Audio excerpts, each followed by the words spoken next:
Welcome. Another edition of Justice Conversations from the Ivory Tower to the Street. Dr. Brian O'Neill. Dr. Terrier is with us today. Also, we have Gilberto Gonzales, candidate for Congress and a community activist, will be on. He's here right now as well. We have a conversation with him today with our co-host, Luis Gonzalez. And so why don't we kick it off? Luis, you know pretty much about Gilberto. I wanted to give a little better introduction about what he's up to and who he is. Well, what's up, everybody? First of all, everybody on Facebook, thanks for tuning in for another show, another week. As promised, we got my man, my friend, my mentor, Gilbert Gonzales, community activist, filmmaker, artist, and the voice for the voiceless in North Philadelphia. And I'm glad he's on the show because lately we've been seeing a lot of stuff going around the country, a lot of stuff that's affecting us in the front line in North Philadelphia. And every time I turn around, you see Gilbert in the middle of it. He's always fighting. He's always telling it like it is. And I just felt that he needed to be on our platform and that we need to support him because he's supporting us. And when I say us, I'm Gilbert Gonzales, community activist. And when I mean us, I mean the Hispanic community in North Philadelphia and beyond North Philadelphia. So welcome to the show, Gilbert. Thank you. Thank you very much. I appreciate it. Can you hear me? Yeah. Okay, cool. It's on you, Doc. Me? So, Gilberto, Yes. what made you decide to run for Congress? Well, 2 years ago, out of frustration, 7 weeks before the election of 2018, I was really frustrated because in my district, the state representative, Curtis Thomas, who represented me for 30 years, I never met him, never knew him. I've gone to events all over my community and never saw him. And then he decided to give the seat to his relative. So when I read that, I said, no, this is what happens in Philadelphia all the time. Politicians give the seat to a relative, to a wife, to a brother, to a son, or to somebody they've mentored for the last 20 years, and they don't give anyone else the hope of being in office. So I decided to run for office, and within 7 week period, we were able to get 1,000 signatures to get on the ballot. With no money, we were able to get about 300-400 votes. And just to give you perspective, the person that won, he won with about 2,000 votes. Well, actually, he beat me by 1,200 votes. So the majority of the people in the district did not vote for him. So that shows you the state of Philadelphia. Most of the city just does not want to vote. So after that experience, I said, you know what? I'm not going to give up. I'm going to do it again. Are you running as an independent, a Democrat, Republican? No, I'm going to run as a Democrat. Okay. And I think, I ran as a Democrat the last time, because the city of Philadelphia, I mean, although in my opinion, and I don't know if I should say this, but the Democrats are the problem, because they run the city. But most people in the Democratic Party that are registered voters don't vote because they don't like the choices. So I am running as a Democrat. Dr. August, as a person that been working in prisons and teaching in prisons, what can you tell Mr. Gonzalez, as a candidate for Congress, that affect prisons not only nationwide, but in this state, in Pennsylvania? And what can he do? In other words, what can you tell him that will make him support prison reform, and why should he support prison reform in Pennsylvania? Well, I would say immediately that I've read what Gilberto has some of his statements about why he's running for Congress and what his platform is. And I think from that, one of the most important things in his platform is about poverty and about neighborhoods that have been underrepresented and under-resourced for decades, for years, forever, and that prisons are directly a result of poverty. In other words, people ending up in prison, the fact that we have, I know, Gilberto, you're representing not just the Puerto Rican community, but that's a very important part of what you're representing. And North Philadelphia, there are a lot of Latinx people, there are a lot of African American people living there. It's historically been an underrepresented and under-resourced community, completely underfunded.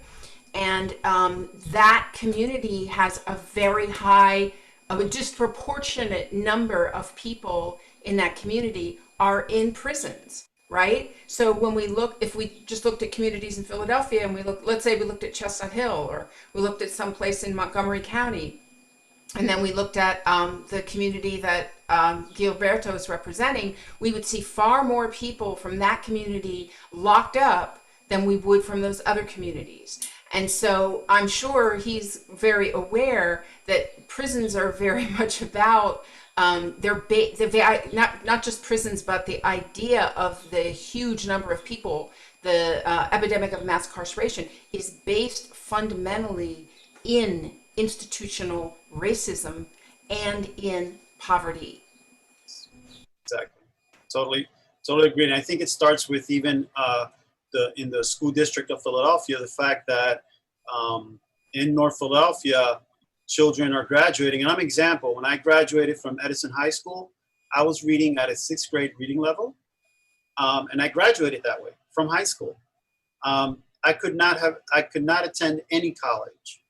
And I was able to go to community college, and really they put me up to speed. But the school district, again, the lack of resources in our community is it's there because you see schools like Central and Masterman and other schools and SLA, and that's another conversation, but they have a lot of funding.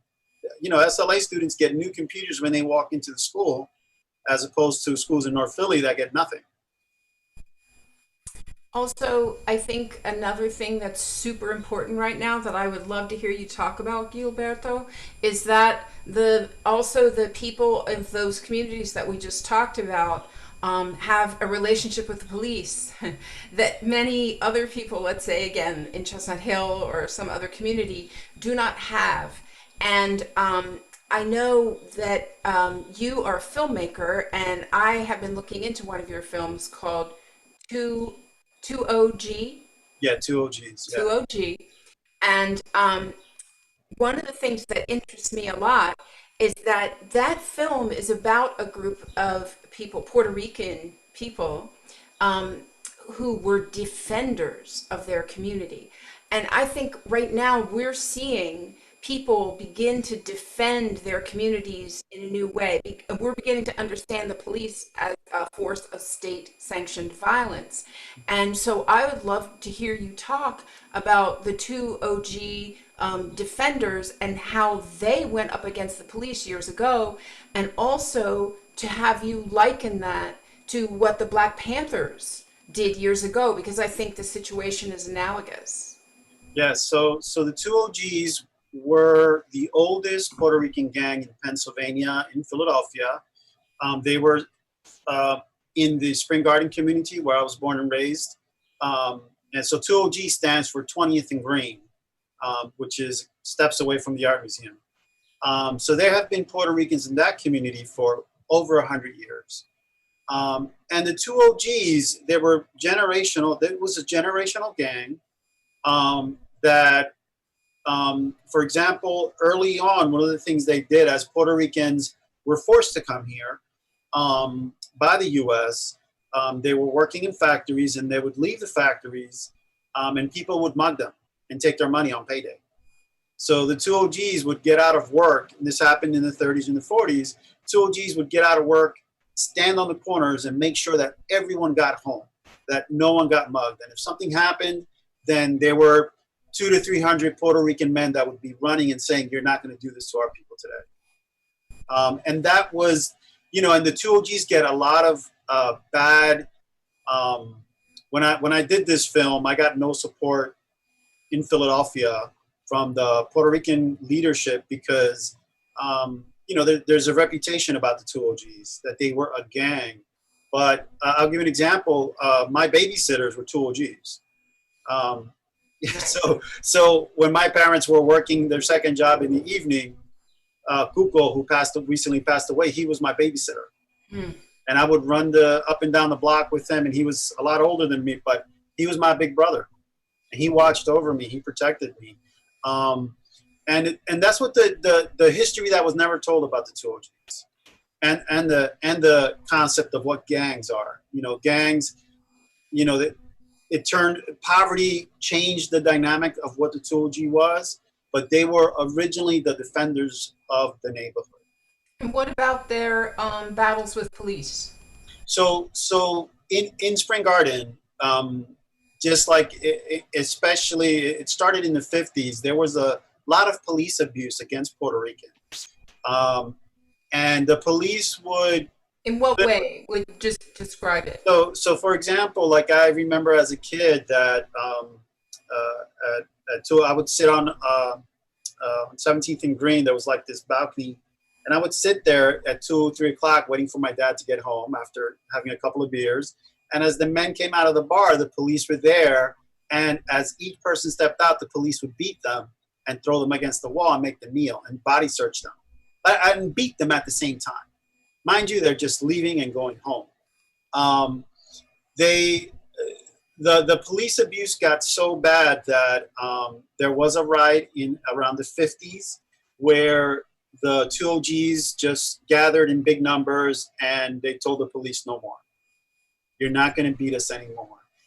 There was a huge fight where 12 police were sent to the hospital because of the battle that ensued. But what came out of that was that the Human Relations Commission of Philadelphia actually hired their first Puerto Rican person and started dealing with what they call the Puerto Rican problem. And this has been written in Carmen Whalen's book and Victor Vasquez's book, who are professors at Temple. This is written in their documentation from City Hall. But it shows you that that the two OGs got tired. I mean, the police were very abusive, and I remember seeing the abuse as a kid, even in the 60s and 70s when I was growing up. I would see there would be guys walking with a bottle. Could be soda, could be Colt 45 or whatever, and the police would take their nightstick and smash their hands in bottles, in front of everyone without saying they would just walk up and start beating people. And that was the relationship. I mean, that was the relationship that I think with Puerto Ricans in Philadelphia, even today, that relationship is still there. I mean, Puerto Ricans do get, I saw it in the 80s during the crack epidemic when police would come into the neighborhood and really beat these guys. They would beat them on the floor and then arrest them. And then charge them with all kinds of stuff. So the two OGs they stood up and said, "Ya basta," Yeah. Can you also talk about how the Black Panthers are, they have been demonized in our culture for years. But one of the things they saw themselves as doing is being defenders of their community, making breakfast for children, but they were seen as a tremendous threat to the police. And I think what you're talking about with Puerto Ricans now is super interesting for today, because what we're seeing in terms of the police, in terms of African American people being, pulled out of their cars or killed, right on the street by police, is that those are the people who are the threat, right? That's why they end up dead. Yeah. So you're afraid of them. So there's actually, I'm glad you brought up the Black Panthers, because there's in my readings about the Black Panthers, one of the things the Black Panthers did was with the police beatings in Oakland, I think it was. With the police beatings, they were like, okay, yeah, that's enough. So they picked up their guns, which they were allowed to carry, and stood in the street and said, yeah, we're watching you. And so when you talk about the systemic racism today, and even and that's a really good example of systemic racism and how laws are changed. Like, they changed the law so that now it's illegal for you to carry a gun in the city so that the Black Panthers cannot carry their guns.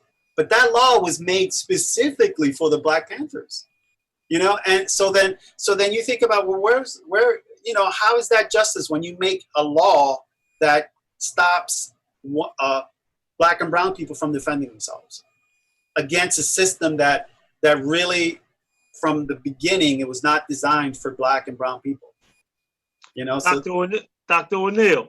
Yes, sir. As a professor of criminal justice, and as a professor that's been in the prisons dealing and teaching hundreds of guys, you know, what would you tell Mr. Gonzalez, you know, to keep in mind as he campaign and run for this seat in Congress? Because we want to hold him accountable, you know, and we just don't want to say we're going to vote for Gil because he's Puerto Rican. You know, we want Will because we believe he's qualified. But however, for those that's been in the inside, those that have been teaching in the inside for years, those that know lifers, you know, what can you tell Mr. Gonzalez, you know, to keep in mind as he campaign and as he go to Congress? Because he's going to win. That's a guarantee. He's going to win, right? But what would you tell him as a person not only that's been in the prisons teaching, but as a person that also teach for university criminal justice? Well, the people that are doing life sentences are a tremendous resource, not just in the correctional system, but the guys that get out have contributed so much.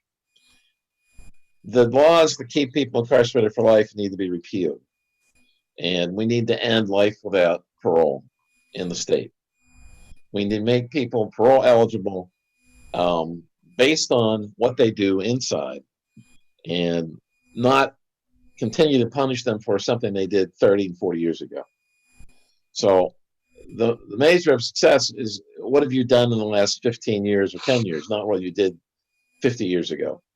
And I think we need to make a pathway available to women to get out of prison. And these are resources. These are people that can do a lot more good in their community.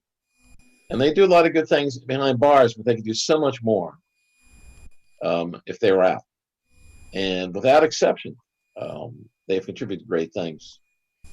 And I think Brian, we could mention right now that there's a law that we're fighting right now, this moment. Right. For, do you want to talk about the second-degree murder and conviction thing and what's going on? Yeah, sure. I think we should address it. We're going to address that in a minute.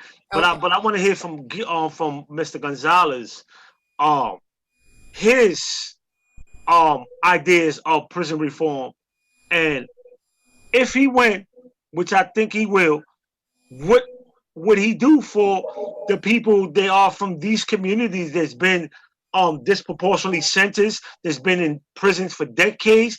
Some of them are innocent. Some of them deserve someone to speak on their behalf.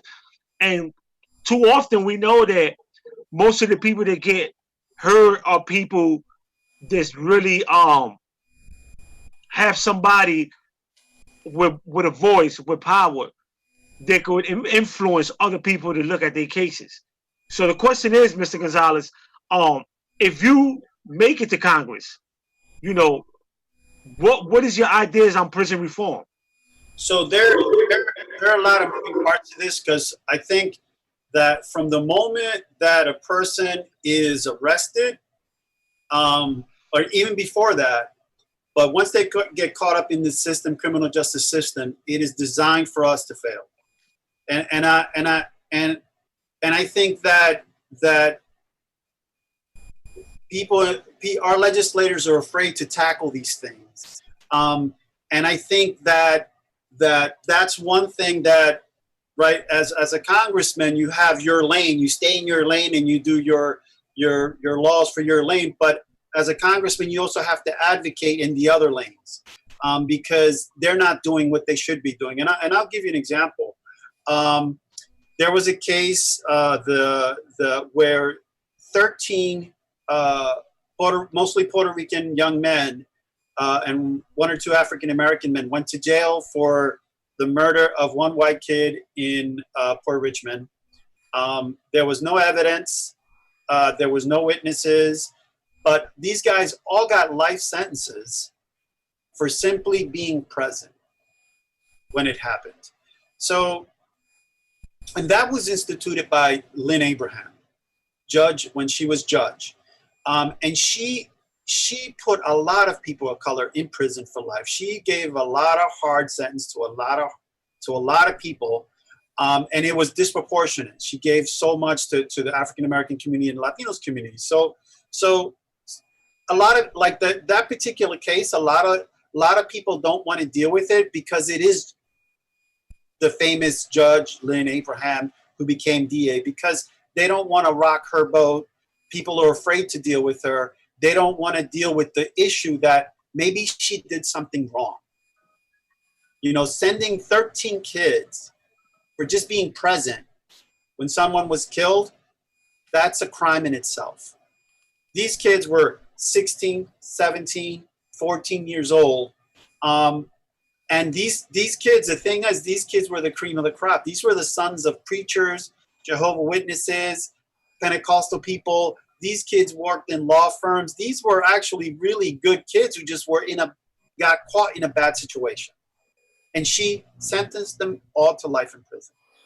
So from the beginning, the minute they get arrested to when they go to court, they tried and they go to prison, every aspect of the criminal justice system needs to be addressed, and it needs to be addressed bravely. And I'll give you another example, because there are a lot of moving parts to this. In the 1980s, I think, they were up on Indiana. They did these sweeps, drug sweeps, and they would literally give about 90 to 100 young men 7 years prison sentences. And some of them were drug dealers, but some of them were not. Some of them were just standing in the corner, and they were given the same amount of time as someone who was dealing. So that was a huge problem, and it is a huge problem. But when these guys started to get out, no one thought about where are we going to house these folks? If these kids get free financial aid, they're going to need money for transportation. They're going to need money for food. Where is that going to come from? There are all these different levels that leave people coming out of prison in a deeper hole than when they went in. I mean, it's like the whole thing is designed for our people to fail. And again, I know there are a lot of moving parts to this, but each one needs to be addressed. And it starts with police reform. How the police come, because I actually taught at the police academy. I taught Puerto Rican history, and I had 3 days to teach Puerto Rican history, but then the problem was that they had questions and I didn't have time to answer those questions. And one is, how do we understand Puerto Ricans, right? So you have a bunch of police officers that don't understand Puerto Ricans, don't understand our history, don't understand why we're here, but yet they're in charge of patrolling our neighborhoods. So again, there are I don't know if I'm answering the questions, but there's just so many moving parts to it, and each step of the criminal justice system needs to be changed from beginning from the moment you get handcuffed to the moment you're out. I wonder if it would be interesting now, maybe some people don't know, that the relationship that the United States has to Puerto Rico. Well, right? Exactly. So like, like most people assume that we came here because we wanted to, right? But in reality is that there's Operation Bootstrap, there's the Jones Act, all these things implemented by Congress and there were actually offices, U.S. government offices that were in Puerto Rico, so that when they killed agriculture in Puerto Rico, they had offices that would say, well, we got jobs for you in the United States. So they killed agriculture. we had no jobs. Our people were forced to come here. And our What do country, you mean by killed agriculture? Just in case people don't know. right? So Puerto Rico used to produce, like, I think 10 to 15% of the world's sugar. And that's when you got the big sugar barons that were part of this country, like Jack Frost Sugar Company on Delaware Avenue. They got most of their sugar from Puerto Rico. Many of their employees were Puerto Rican. But once they took that industry out of Puerto Rico, right? Because now what they did was they bought up all the individual farms, and you ask yourself, well, why would they buy all the individual farms? Why? Why would they do that? And that's how you control a colony. When you have a colony, you have to control every aspect of it. You want to make sure that these people are not going to be seditious. They're not going to do anything that against the U.S. government. Because when you have agriculture, you have your own power. You have your own economic wealth, but you have to control the colony. So part of the policy with the U.S. was to control Puerto Rico economically, right? So then you kill the agriculture, you kill whatever industries on the island, and now you have a huge jobless community looking for work. And then, there happen to be American companies with offices saying, we got jobs for you in New Jersey, in the farms of Pennsylvania, in the farms of Michigan. And then you get that seasonal labor, right? So it's again, there are a lot of moving parts to it, but the seasonal labor, that's why you get in the summer, the community blows up because people come here to work. And then when but it's also, to answer your question, Dr. August 3rd, let me say this, that Puerto Rico do have a representative in the House, in Congress, but they have no voting power. No vote. No voting power. So what the heck are we doing with a body in Congress with no voting power? We don't need that stuff. For what? You don't have a say so. You just there collecting a check like everybody else and don't have a say so. And this is why we encourage it. Not all Hispanics, all Puerto Ricans, they have moved from the island due to Hurricane Maria and all these hurricanes, that you have the right to vote. Yep. And if you come out and vote, because that's another thing, Puerto Ricans on the island cannot vote for presidents. Exactly. On the island. But if you move to Philadelphia, New York, Florida, you have that voting power now. Yep.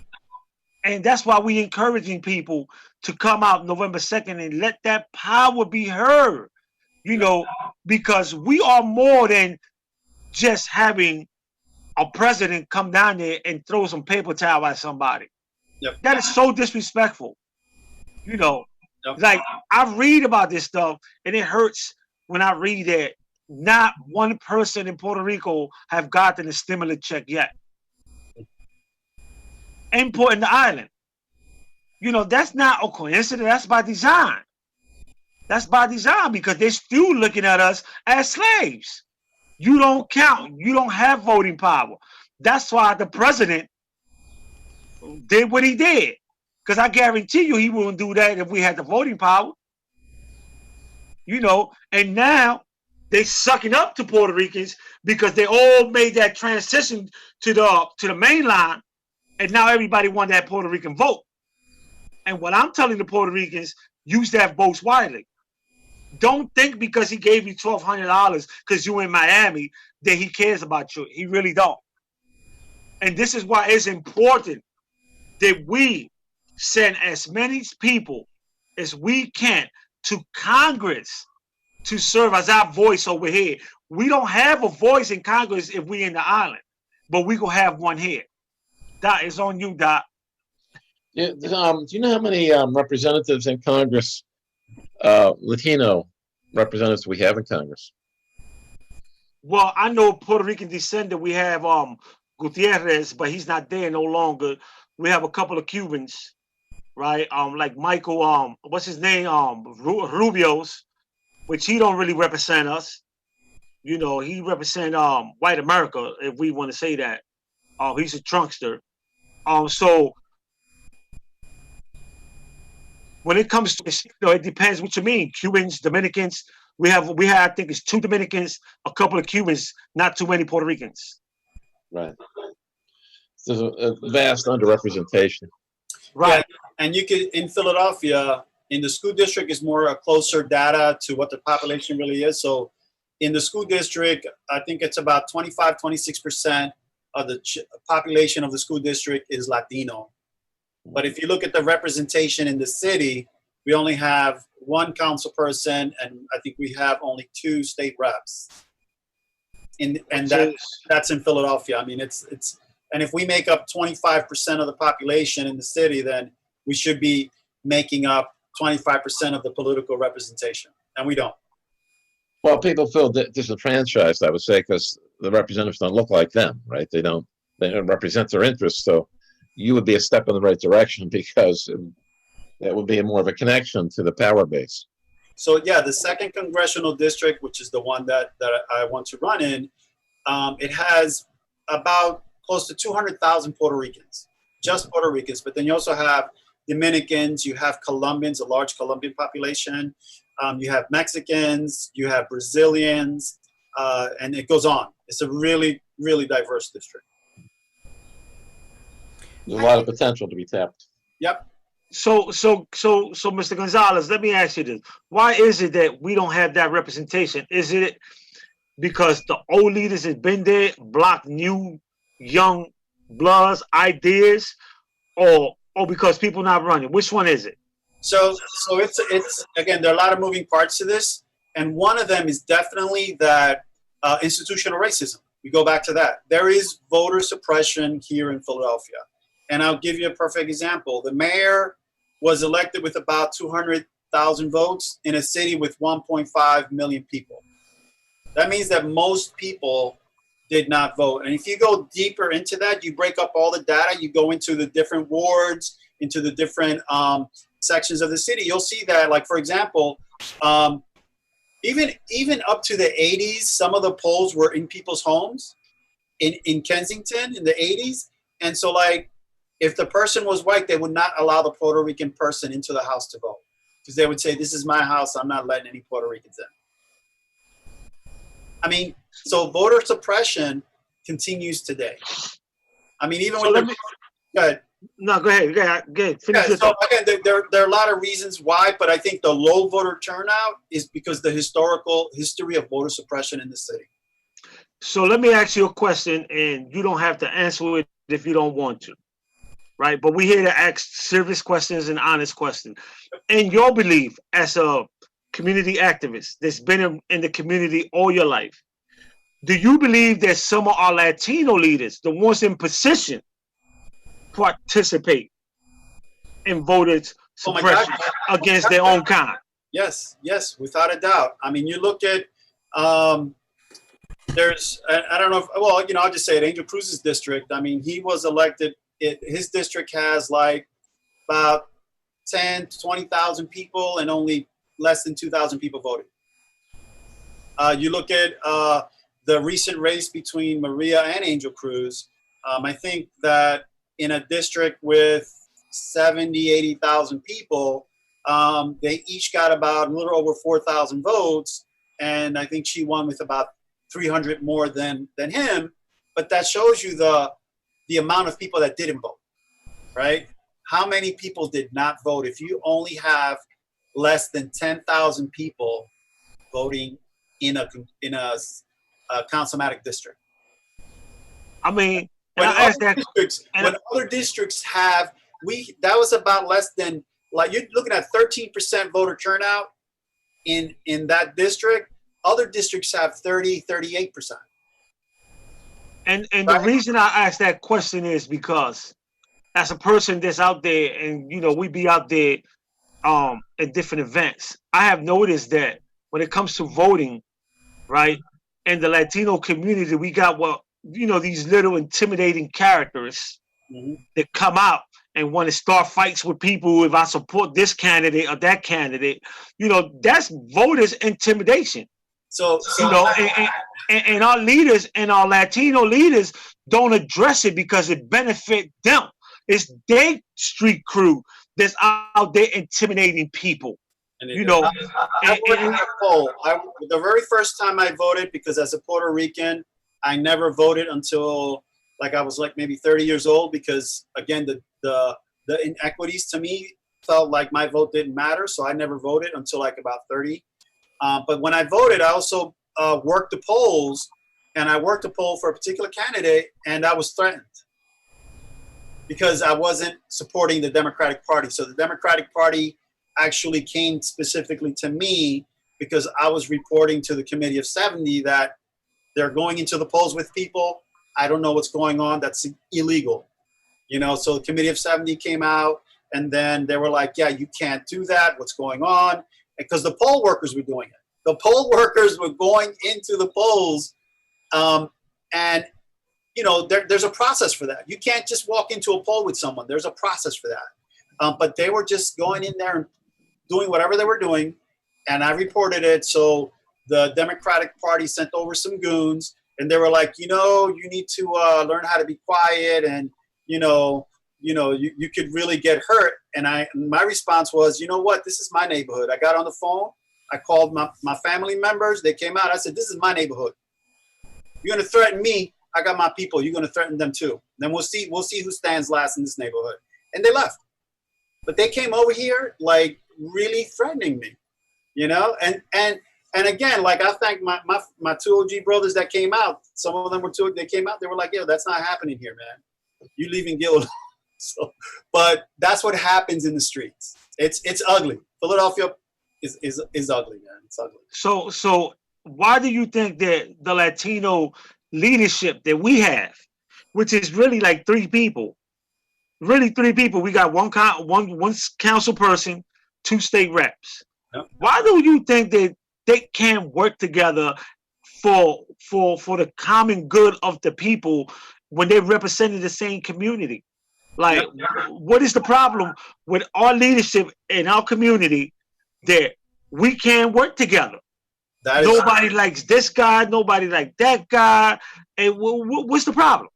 That's a huge problem, considering that we don't have enough representation, and then the representation we do have, they don't work together. You're absolutely correct.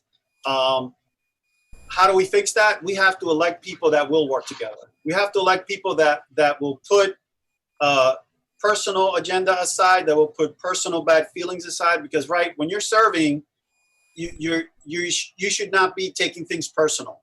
If someone says, I don't like you because you're whatever, don't take that personal. You're there to represent, whether they like you or don't like you, you're there to represent them. And you're there to work for them. And I think that's what a lot of people are missing right now, that although they're elected by really low numbers, they're there, and I don't think they're doing the job that needs to be done. And that's where we are going to be different, because every step of the way, people will be with us. It's an us movement, not a me movement. So Gilberto, who's your competition in the fall? Well, it's going to be in 2022, and if he wins in November, it's going to be Brendan Boyle. Okay. Yeah, Brendan Boyle, who again, like, if you look at what has he done for Kensington, what creative legislation is he doing for systemic racism in Washington, for systemic racism in Philadelphia, there has been nothing really proposed to address the issue of systemic racism. And I'll give you an example. California is passing a bill that says you're not allowed to choke someone. And if you as a police officer choke someone and these officers don't stop you, you all get charged with murder, right? Or whatever it is, whatever the charge is going to be. But in Philadelphia, the response is we're going to have an advisory committee with no power. And how many advisory committees have you seen in Philadelphia? I think we've seen too many, right? That's not the solution, you know? And so where is the advocacy to say, and really the proposing of creative legislation and saying, hey, look, we need to change the laws, man. We need to change them from beginning to end. The whole criminal justice system needs to change. And we need to start coming up with something as simple as saying you're not allowed to choke someone. That has nothing to do with the union. That has everything to do with policy, law, and practice. Well, that is interesting, because that's not even consistently taught around the country. There are some states where it's illegal. There are some states where police academies say that it's a myth that it causes asphyxiation. So you have a total misrepresentation, I guess, or inconsistency in how this actually plays out. And there isn't consistent training about that even. Yep, I totally agree. I totally agree. And again, like where our legislators that are in office now, from city to the state to the federal level, where is the legislation? Where is the legislation that needs to happen? You know, and they're not. I don't see. I don't know. I don't know if you've seen it. I haven't seen anything yet. Not much. The thing that's really missing for me is you can pass laws, you know, for, and they have one in Minneapolis, for example, that a police officer is obligated to intervene, do an intervention, if one of their peers is stepping over the line. Okay, that doesn't matter if they're a higher rank officer. It doesn't make any difference. But that's on the books. It wasn't on the books before this happened, before George Floyd, but it was rarely enforced. All right. And the other part of that is, in order for these laws to have any potential to work, you need a system in place for whistleblowers that can actually, you know, do an intervention without fear of having to resign their job, having their own life put at risk, because that's the socialization process sometimes in the police, is if you are a rat, then don't call for backup. You know, don't expect anybody to help you. So we also need in place a system whereby whistleblowers can safely come forward and they're not treated as pariah. And until we address that, you can't expect this to change. And that's an explicit part of the case now. The officers that are defending themselves in the George Floyd murder. One of them is saying, "Well, I was a rookie," and Derek Chauvin, the one that actually, you know, kept his knee on George Floyd's neck for 8 minutes and 46 seconds with his hands nonchalantly in his pockets. Right. He was the 20-year supervisor of all of them, And a field trainer. and the trainer, and Right. the lawyer of the rookie is now saying, well, our case is that we actually tried to say something and we were, of course, disregarded. So, right, with whistleblower, I mean, we've even seen at the top levels of federal government what happens to you when you blow a whistle, right? Absolutely. And I think the bigger picture, I mean, what you're talking about specifically, Brian, in the bigger picture here is one of our hugest problems in this country is that the police have been policing themselves, Yes. Mm-hmm. right? Yep. Exactly. Yep. That's got to change. So, Will, what is your message to the people of Philadelphia, and why should they vote for you? I think you know, like a cookie cutter message is that when we run for office, this office is going to be, from beginning to end, is going to be about the people and for the people, and the concept of service is going to be applied from day one, because that's what's lacking in Congress and City Hall and Harrisburg, is that people, I think the concept of service escaped them, and they only think about, like, you know, I mean, and there's so many issues in Philadelphia. There are just so many examples of where government fails, you know. And I'll give you Anthony Williams. One of the things he said in a speech was, he says, from the moment you're born, there's been a law that's been made for that. So every aspect of your life from that point forward, laws control it. And there's a lot of truth to that, because that spanking you get, right? Someone made a law, someone made a policy that says, yeah, you have to spank the baby to get him to breathe. You know, because if that law wasn't there, you spanked the baby, you could be charged with child abuse or something, right? So there, I think that our campaign is going to be about, it's about the people. It is, and again, I've learned that they're just, you know, like say, for example, someone asks you one question and you can say yes or no, but the reality is that it's never a yes or no, because there's so many moving parts to one thing. Like for example, like my position on Safe House, I will not support Jose Benitez and Ron the Goldfine. In fact, I think they they should be prevention points should be closed, and they should go to jail for failing to serve the community. You know? For the people, hold on, for the people that don't know what safe house is, can you give them a little information, like what is safe house? So safe house, and again, there's a lot of moving parts to everything here, but safe house is an idea that's being practiced in Canada and Portugal and Spain, where people in addiction can come in and inject themselves with illegal substances. And then for example, the site in Portugal is actually a mobile site. So they change from neighborhood to neighborhood. You go in there, and what they basically do is make sure you don't die. You know, they're there to save the people in addiction, which is, I think, needs to happen. You need to help people. You need to give people in addiction the opportunity to go into treatment at any time that they want to. So if that's what's happening in Florida, why are you against it in Philadelphia? Well, because for example, let's just talk about Narcan. You guys know what Narcan is? Yes, Okay, we do. Narcan is a wonderful, amazing thing that saves people's lives. I've been trained in Narcan. I have Narcan.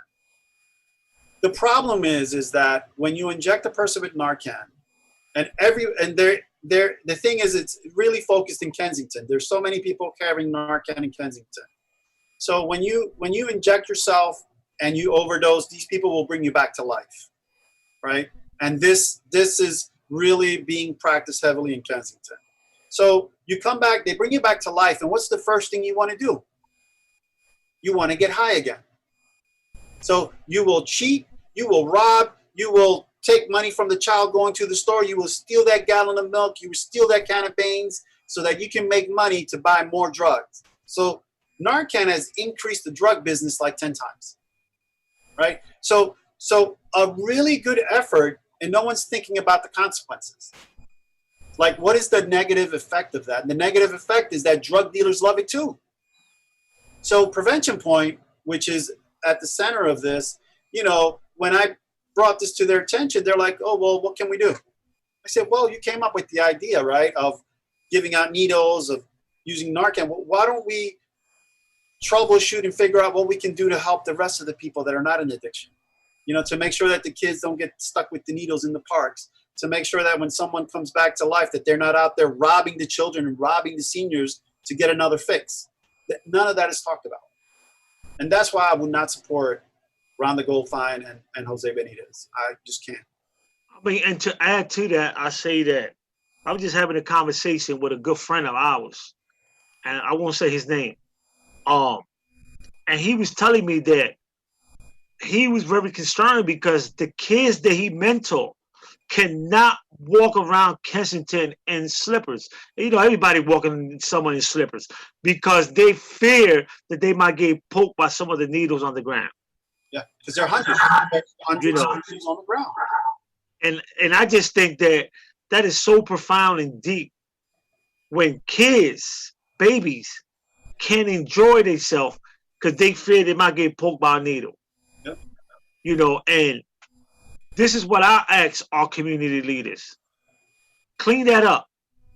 Help out. You know, stop being so selfish and going out to the community for photo ops once a year, right? And act like you care, because I guarantee you that we don't see no needles in front of your doorsteps. We don't see nobody defecating in front of your steps. So why should it be all right for the residents of Kensington? Exactly. And it's not. It's not. You know, and what they're doing down there right now, a lot of it plays into the gentrification that's going on. They're pushing them from one side of the neighborhood to the other side, cornering them. And if you drive down American Street, you will see the difference right now. You know, for those of us that know, American Street in Philadelphia back in the 80s used to be tent city. Now it's not. You can't even rent down there now. I'm talking about 10 steps to the right, you in Lehigh, which is the heart of the heroin. But 10 steps to the left, you're in American Street, which is becoming gentrification all the way. And that's right? actually, that's a really good example of inequity and how policymakers they've poured thousands of dollars for the infrastructure on American Street so that the developers can come and do whatever they're going to do there. So there's a lot of money going to American Street, but nothing going in to fix the problems in Kensington. Right. But what's amazing is that when you go down there, everybody you see that's working one of them big trucks fixing the infrastructure down there is white. Yep.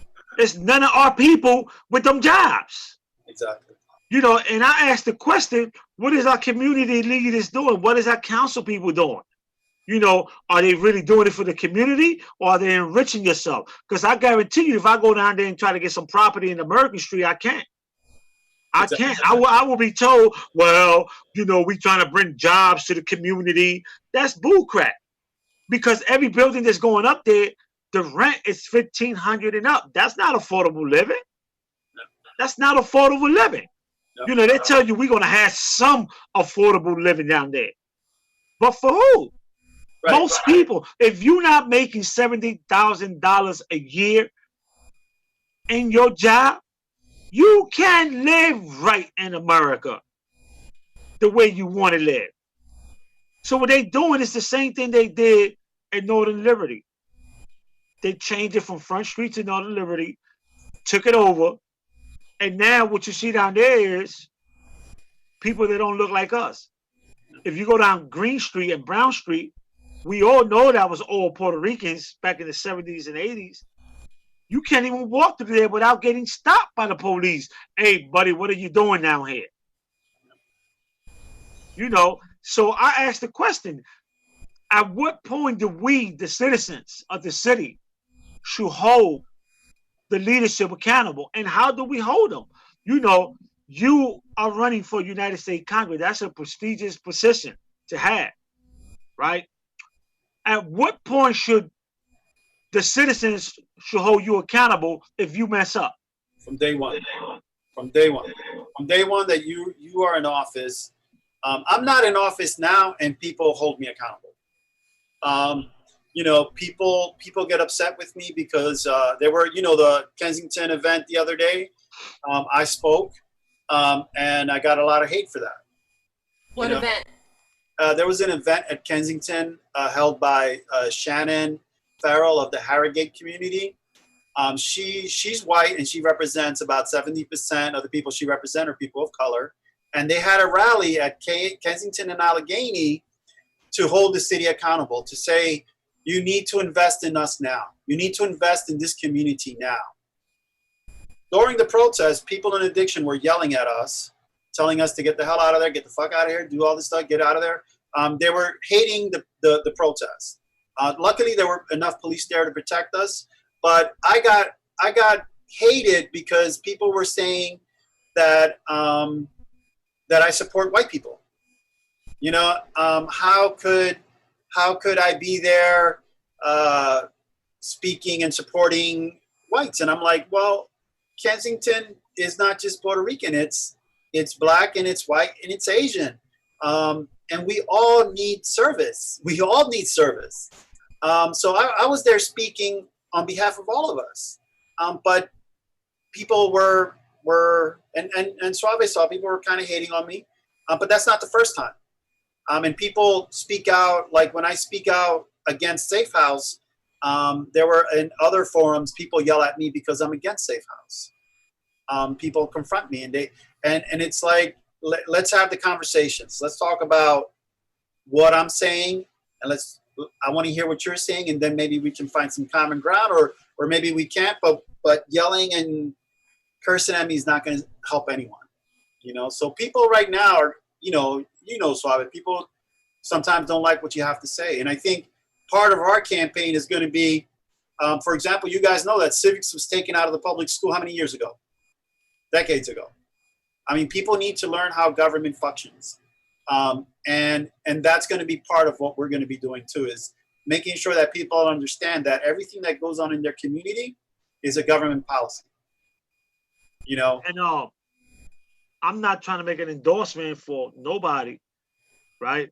But I will say that I do respect the city officials that showed up and stood there and got cursed out and belittled by some of the people, by some of the users, some of the residents. A lot of disagreement, but the city officials, they really showed up. And even though we shared different philosophies, different beliefs, they stood there to the end and showed up, and they deserve that that respect for just being there, nothing else. Because the community need to see the people that control these laws, the people that's controlling their lives, and that's what these city officials do. That's what they're responsible with. Because it could change. Kensington could change tomorrow if they want. We seen it when they moved them from under the bridge because they're developing new housings down there. We seen that. They came in there and they took it over, and guess what? We ain't seen nobody under the bridge no more. We see them in the side streets, but away from the development, they're out. So they could change. It could change overnight. So to have a district attorney stand there in the middle of K&A, getting cursed out the way he was, and to have a state rep, standing there and disagreeing and being screamed at, and to have a candidate that's going to be running for Congress stand there and just take it. I think that it showed those in the community that some people do have a little compassion, and that some people are hearing them. It might not be the right people, but some people are hearing them. And I believe that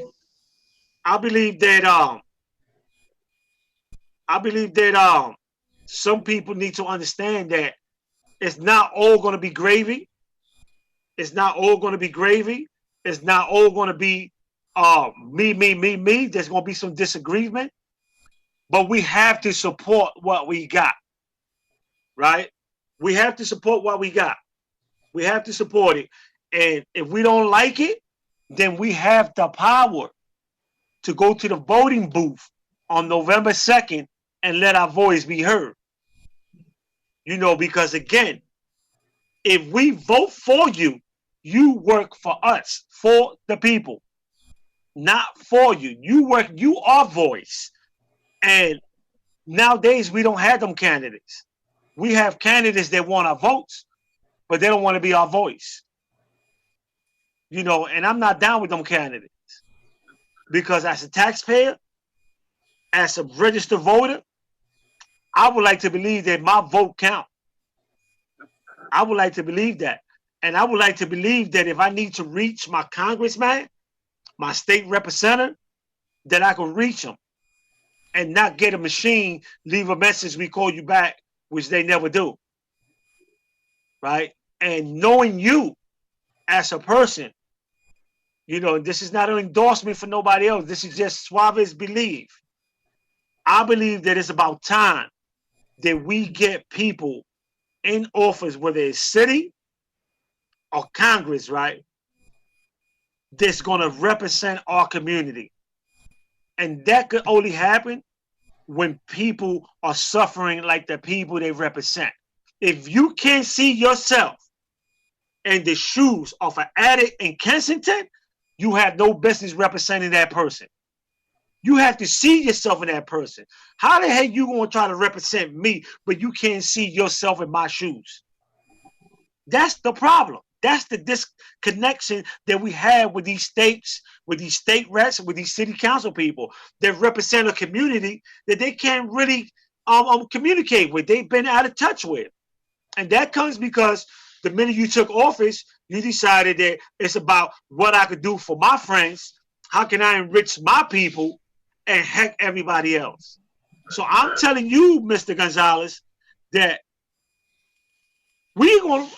I know I'm going to vote for you, but I will also vote against you if you don't do the right thing. And I trust that you do the right thing.